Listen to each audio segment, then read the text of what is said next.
Welcome. Today we're going to learn Parshas Eikev. But before I start, I'd just like to point out something. A number of people have told me that back in a couple of weeks ago, Parshas Matas Masei, we made two separate videos, one for Matas and one for Masei, because in other years they don't always come together. So a number of people have told me that they didn't realize that there was a separate video for Masei, so they just saw the one on Matais. So, and we discussed some interesting topics in Masei, and whoever is interested can go back and check it out. I'm just saying that you may have wanted to see it, but you didn't know there was, that you may have thought it was all in one video, and I finished with Matais, you thought that was it. But no, there's a video on Masei. Okay, very good. So in this week's Parsha, so Moshe says to Klal Yisrael, Ki einechem haroyos es kol maaseh Hashem hagadol asher asa. Your eyes have seen all the great things that the Rebbeinu Shalom did. Now this is talking on the last day of his life, and he's standing on the threshold of Eretz Yisrael, Arvis Moav, and he's talking to the people. And who are these people? These are, the whole Dar Midbar has died. This is a new generation. So how could he say to a new generation that your eyes saw all the nefloyas that happened in the Midbar and Mitzrayim? How could he say that to them? I mean, they didn't. They were born later. So really, this brings us back to a topic that we've discussed a number of times. And Yisro talked about at length, and other times also, that there's an Indian of a klal. The Gemara says in Tmura, Einat Tzibur Meisim. So therefore, let's say Klal Yisrael, the klal did an Aveira, it did the Egel. So the klal doesn't die. The klal continues. We are all part of the klal. We are cells of the body. The cells change, but the body remains the same. So the klal has, we see also before Taka in Parshas V'Eschanan, Moshe says, "Lo yasav the chorus as a bris azois ki tonu anachnu eila." The bris was made not only with our fathers, not with our fathers, but with us. Anachnu eila poi hayom kulonu chayim. The bris was made that everybody's here alive, not only with your fathers. So that's the idea, that the bris was made with the klal, and the klal never dies. Klal Yisrael today is the same Klal Yisrael that stood at Har Sinai, just individuals died. The cells changed, in the body over a period of 7 to 10 years. All the cells in the body changed, but it's the same person. So, I'm not going to get into this at great length. So, and just as there is an Aveira of a klal, we're all responsible for it, because we are still the same klal. And just like a bris that's made with a klal is still valid today, because the bris was made with the klal, and we are the klal also has a memory. And this is what we spoke about other times. The klal remembers. So that's what he's saying over here.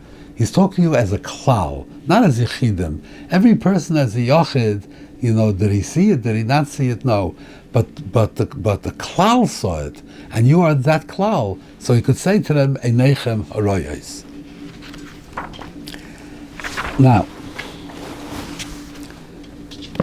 Now we come to the parsha of V'hoyam Shemaya.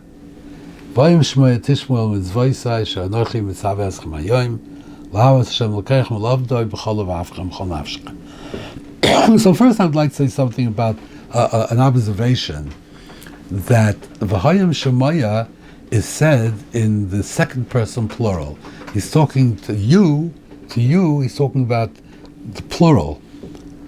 Levavchem, it says the kshatam loisal yetchem, it's all plural. And the Parsha of Shema is said b'lashon yochid. It's said in the second person singular. V'havta, you should love, right? You singular, not v'havtem. It's said in singular. So why is Shema said in lashon yochid, and why is V'hoyam Shemaya said in lashon rabim? So it brings us to the same reason, because V'hoyam Shemaya is a bris. It's a promise. V'hoyam Shemaya tishmu, then the satim taratzchem b'teyar malkash, then it's going to happen. Like B'chokaisai says, if you listen to B'chokaisai Teleichu, then everything will be good. Individual things is always, you could say, a person went up to, climbed up, and his father told him to climb up, and he did kibrab, and he did shluch hakan, and then he fell down and he died. So the Gemara says that the reward will come in Olam Haba. So when it comes to Yechidim, you don't know how to cheshbon it. Sometimes you're rewarded here, sometimes later, sometimes in Olam Haba. But when it comes to the klal, and there's a bris with the klal, it's a promise, and it has to happen. So in the Parshas Vayim Shemaya, he's saying that if you're going to listen as a klal, plural, if all of you as a group are going to be, obedient to the Rebbeinu Shalom, you're going to do what he wants, then v'nasatim taratzechem, that is, you could take it to the bank. It's going to happen. There's no terutzim of Olam Haba, nothing. This is a promise in Olam Hazeh, in this world, that you will be rewarded in Tatan Taratzechem, B'ita Yor Malkash, and the Yudasaftagon. Everything is in this world. Everything. This is a promise. So over here, it can't be B'loshen Yochid, because B'loshen Yochid is not necessarily a promise. It's not. It could be interpreted another way. Maybe it's Olam Haba. But Shema Yisrael is talking about the individual responsibilities. There's no promise there. That V'havta Hashem Elokecha is telling you, as a Yochid, you have a mitzvah, this is what you have to do. So that's B'loshen Yochid. Each of us individually is commanded to do that. But when it's talking about a promise, that what's going to be, that promise has to be B'loshen Rabim. If in general the klal is good, then the promise will be fulfilled. Now, it says, L'havas Hashem Elokeichem u'lovdoi b'chol levavchem. You have to love the Rebbeinu Shalom. So I'd like to talk about this. How do you come to love the Rebbeinu Shalom? How do you develop a love for the Rebbeinu Shalom? So the Rambam asked this question in Sefer HaMitzvahs, and he asked this question and he said that Torah. He says that the mitzvah of Avos Hashem, how do you get to that? He says you look around at the world and you see the magnificent world that the Rebbeinu Shalom created, miyad, you're going to love him. Miyad, right away. And in the Sefer HaMitzvah, it says the same thing, a little bit of maybe a stronger language. He says when you look around at the world, also I think mentions over there the Torah, and you look at the wonders that the Rebbeinu Shalom did, it's inevitable, you must love him. So I don't understand, how does looking at what the Rebbeinu Shalom did force you to love him? It may force you to admire him, to be in awe, to say, if you see somebody does something fantastic, do you love him? Do you love him? You admire him. Person makes a beautiful painting or a beautiful building, say, oh wow, look what you did, right? But do you love this person? No. So the Rebbeinu Shalom just has it on a greater scale. He created the universe. Oh, he created the universe, and look at all these wonders that he made. So that means that you love him. So I want to say pshat in this.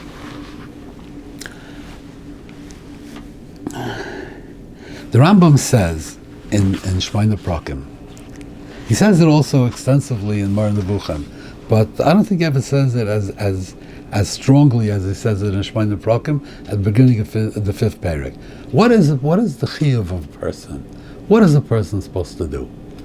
Rambam says as a tzorech le'odam sheyishabed koiches nafshay kulam lefi adas, that this you have to take all your koiches v'yosim l'neged einov tomid tachlas achas. There's only one goal. Everything that you do, all your koiches should be directed at one goal. V'hi hasogas Hashem yizbarach k'fi yecholes ha'odam l'das oisai yedias Hashem, to the extent of your ability, to the extent of your intellectual powers, you have to come to as much as possible to be masik the Rebbeinu Shalom. Yedias Hashem v'yosum puloisav kulam. Everything he does, tunuoisav v'nuchaisav chol dvarav meviim lezu atachlis. Everything is for Yedias Hashem. Ad shelo yeh b'fuloisav davar mepoil hevel. What does hevel mean? What does hevel, the Rambam says? Ritzaini loimer poil shelo yovi el zoisa tachlis. Anything which does not lead you to the tachlis of hasaga of Yedias Hashem, that's hevel. Okay, he says more, but that's enough. That's enough. So everything is Yediyas Hashem. So I want to explain this. Why? So we're getting back to the question of what's the purpose of creation? Why did the Rebbe Hashem create the world? I think we spoke about this in Parshas Bereshis, but the Gemara says in Brachas, why did he want to create the world? Why did he need to create the world? Anytime you want and need something, it means that there's a void that needs to be filled. If you have no voids, you don't have any wants, you don't have any needs. A person is not missing anything. Why does he want anything? So we talk about the Rebbe Shalom Kaviyachol. When you talk about his wants and his needs, they mean something else. He wanted to create the world. What does that mean? So the Gemara says in Brachas on Daf Tes, I think, that Ein Tzor Kelekenu, the Gemara says Ein Tzayer Kelekenu. The Rebbe Shalom is the divine artist. The Rebbe Shalom is the creator, not because he created the world. The Rebbe Shalom created the world because he is the creator. This is one of the midas of the Rebbe Shalom, that the Rebbe Shalom is a creator, and therefore he creates. Who knows what he created? We know our world. To a certain extent, we know our world. But who knows how many other worlds he created that have no resemblance at all to our world? Who knows? But the Rebbe Shalom is a creator. He creates. So he created the world. He's an artist. He's the divine artist. He created this world. That's what he did. So he didn't create the world because he had a need for something, because there was a void. He created the world because he's a creator, because it's his midah. His midah is to create, so he created this world. This is his masterpiece, one of his masterpieces. This is a fantastic masterpiece.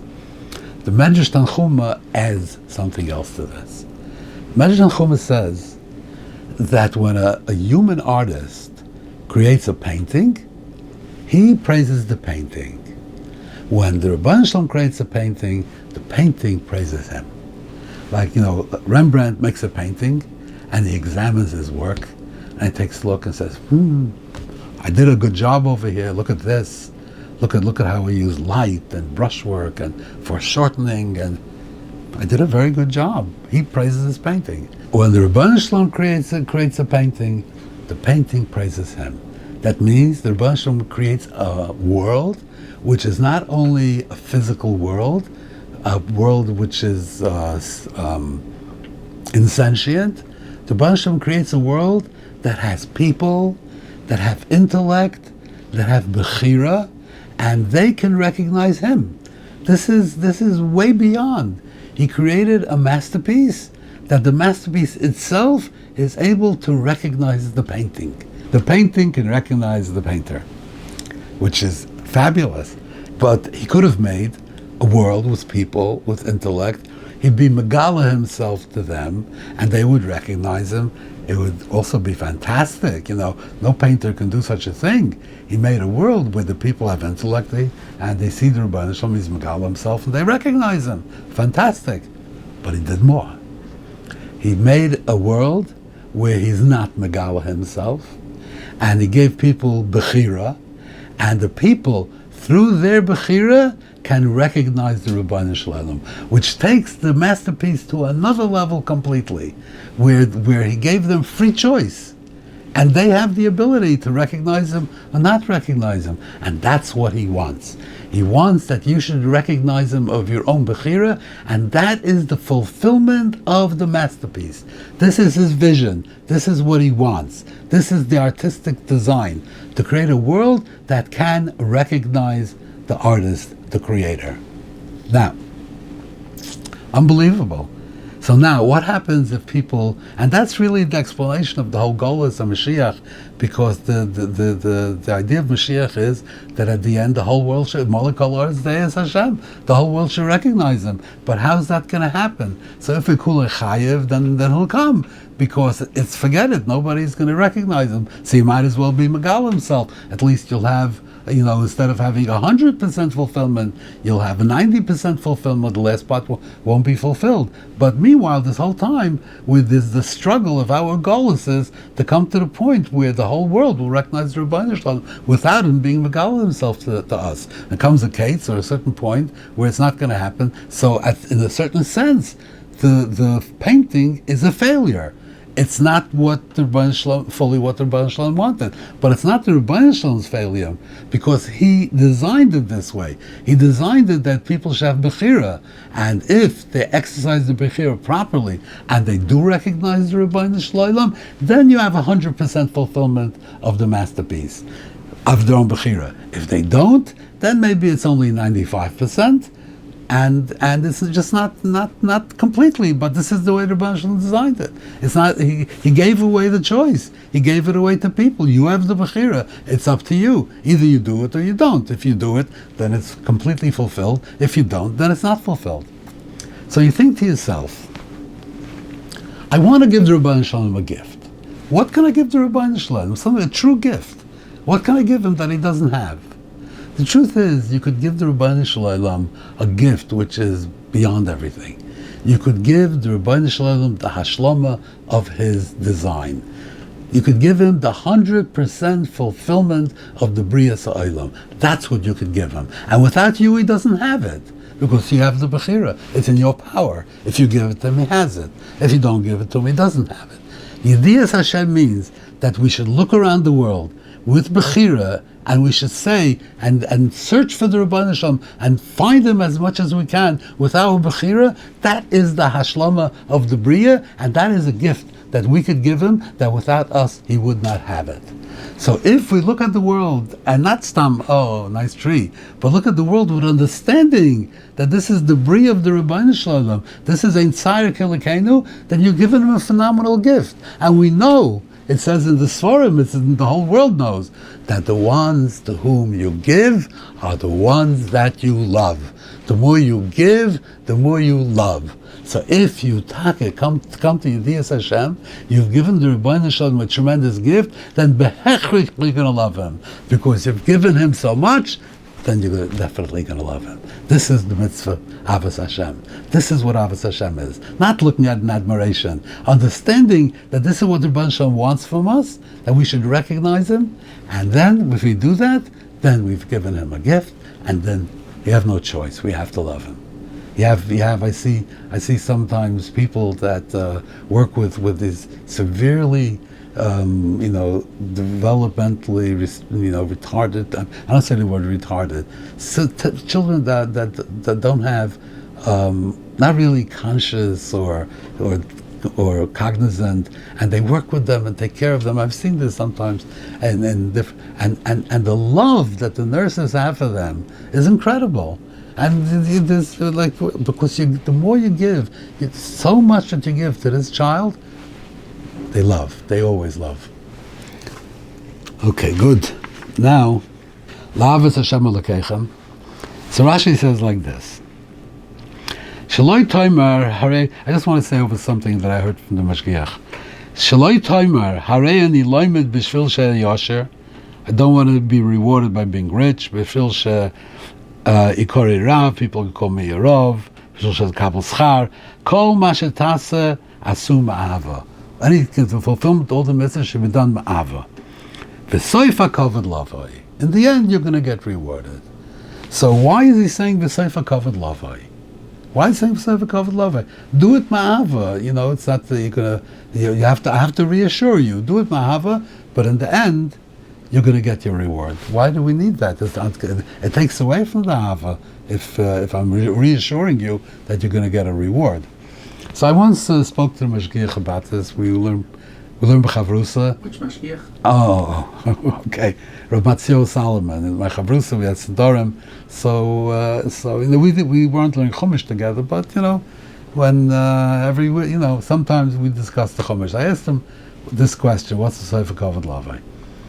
So he told me that he asked this question to Reb Chaim Kanievsky, and Reb Chaim Kanievsky told him, Ich hab bemerkt, I noticed. And when he told me, when he told me this, Ich hab bemerkt, he laughed. He says, Chaim Kanievsky bemerkt means his global view of Shas. He noticed that every time it talks about Ava, it says Sefer Kavod Lavai. Why? Because the Ma'aser of Tzaddik Ubaisis, when the Mishnah, when Antigna said that he should not be Kavodim Sham Shem Srabam Nas Kabel Schar. So they thought that there is no schar, and then they went off and they formed their their sects, their kfira, and they were kaifer be'ikr, and so tzaddik ubaises. So he says that you can never say that he's just ava without saying sofer kavod lavai, without reassuring people that that there will be a reward. It takes away a little bit for the ava true, but the risk is too high. So Chazal always say sofer kavod lavai. Thank you very much, and I hope to see you again next week.